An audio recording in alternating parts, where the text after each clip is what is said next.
కలియుగంలో మనం ఎలాంటి మంచి పని చేయాలన్నా మనం చెయ్యలేం. దాదాపు 100% నేను ఇలా చేశానని చెప్పలేం.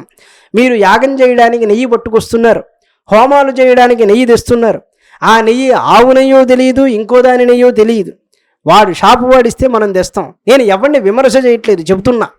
అభిషేకానికి పాలు పట్టుకొస్తారు, ఆవు పాలని తీసుకొస్తే అది గేదె పాలు అర్థం కాదు, గాడిద పాలు అర్థం కాదు. అమ్మేవాడిదే ఉంది, అన్నీ కలిపి అమ్ముతాడు.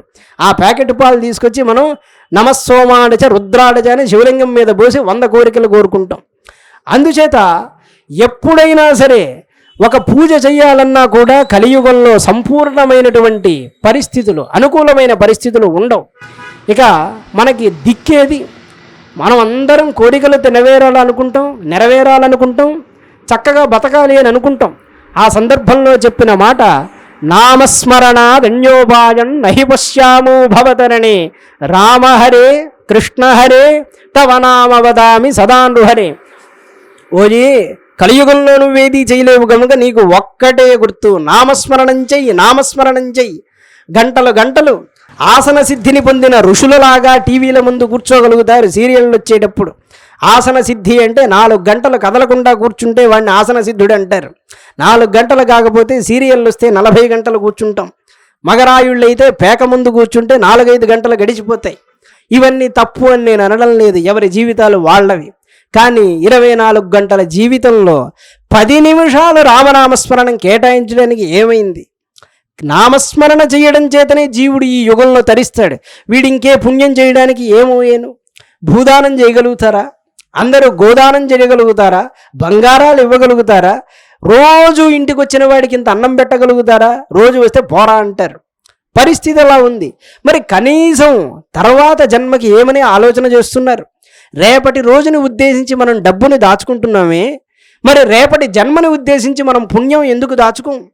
ఆ పుణ్యాన్ని దాచుకుంటేనే మనకి సద్గతి అనేది కలుగుతుంది కదా. పరమాచార్య స్వామి వారు ఒక చోటకి వెళ్ళినప్పుడు ఆయనకి వేలాది రూపాయలు ఇచ్చారు ఆ రోజుల్లో.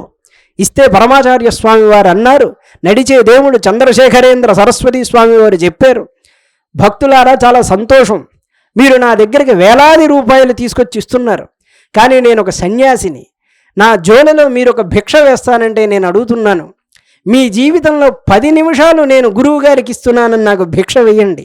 ఈ 10 నిమిషాలు విడువకుండా రామనామం స్మరణం చెయ్యండి. మీరు నాకు అంతకంటే ఇచ్చే గురుదక్షిణ ఏదీ లేదన్నారు. అలాంటి గురువుల్ని మన భారతదేశంలో మనం చూడగలుగుతాం. ఇంకెక్కడ చూస్తాం చెప్పండి? మహర్షులు అందరూ తలలు బాదుకుంటూ చెబుతున్నారు, జీవులారా కొంచెమైనా పుణ్యాన్ని సంపాదించండి, మనతో వచ్చేది అదే అంటే పోవయ్యా తర్వాత ఎప్పుడో చూసుకుందాం అని అనుకుంటారు. కానీ ఎప్పుడో చూసుకుందామంటే అంతవరకు యముడు ఆగుతాడా? గృహీత ఇవ కేశేషు మృత్యునా ధర్మమాచరేత్ అన్నాడు. నాయన ముసలితనమే రాదు అనుకుని నువ్వు చదువుకోవాలి. ఎప్పుడు? రేపు చచ్చిపోతావంటే ఈరోజు కూడా చదువుకోవాలి. అసలు నాకు చావే లేదు అనుకుంటూ సంపాదించాలి, అది తప్పు కాదు. ఉంటే నా బిడ్డలు తింటారయ్యా, లేకపోతే నేను అనుభవిస్తాను అని బాగా సంపాదించాలి. యయా కయాచ విధడా బహ్వన్నం పాప్నుయాత్ వేదం చెప్పింది. కొంతమంది సంపాదిస్తే మహాపాపం అని భావిస్తారు, అది చాలా తప్పు. సంపదని పెంచలేని వాడు సంపదని పంచలేడు. పెంచే గుణం ఉన్నవాడే పంచగలుగుతాడు, అది తప్పు కాదు. కానీ ఈ రెండిటికంటే పైన చేయాల్సిన ఒక పని ఉన్నది. గృహీత ఇవ కేశేషు మృత్యునా ధర్మమాచరేది. యముడు ఏ రోజు నా వెంట్రుకలు పట్టుకుని నన్ను పైకి తీసుకెళ్ళిపోతాడో నాకేం తెలుసు, తర్వాత క్షణంలోనే జరగచ్చు అని దృష్టిలో పెట్టుకుని నిత్యం ధర్మం మీద మనసునుంచాలి. అలా ఉంచితే చేతనైనంత ధర్మం చేస్తాం. అసలు ఎటువంటి ఆదర్శం లేకుండా నేను మంచిగా బతకాలి అని ఒక నియమం లేకపోతే వాడు ఎన్ని తప్పులు చేస్తాడో ఎవడికెరుక. ఏదో ఒక నియమం పెట్టుకుంటేనే రోజుకి 10,000 తప్పులు చేస్తాం. ఏ నియమం లేకపోతే రోజుకి 50,000 తప్పులు చేస్తాం. మన వల్ల తప్పు తగ్గుతోంది అంటే సంతోషమే కదూ. కనుక ధర్మ రహస్యాన్ని ఎరిగినటువంటి వాడు రాముడు. అంటే ఎప్పుడు నేను పట్టిందే అంటే నేను పట్టిన కుందేలకు 3 కాళ్ళు అన్నట్లు కాకుండా ఏ సందర్భానికి తగినటు విధంగా ఎలా ప్రవర్తించాలో తెలిసినవాడు. వాలిని చంపాడు, లోకమంతా అధర్మం అన్నది. నేను కూడా మీరు కూడా సహజమైన దృష్టితో చూస్తే రాముడు చేసింది అధర్మమే. కానీ రాముడు అక్కడ చెప్పిన మాట, నాయన ధర్మ సూక్ష్మం అనేది నాకు మాత్రమే తెలుసు, సత్పురుషులకి తెలుసు. ధర్మ పరమదుర్జ్ఞేయ అన్నాడు. ధర్మరాజు కుంతీదేవి దగ్గరికి వెళ్ళి అమ్మ భిక్ష తెచ్చామంటే 5 మంది పంచుకోండి అంది.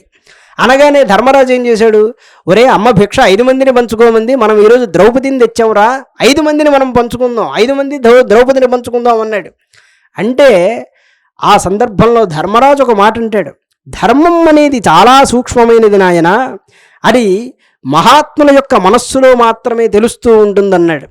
ఆ కారణం చేత ద్రౌపదిని 5 మంది వివాహం ఆడారు.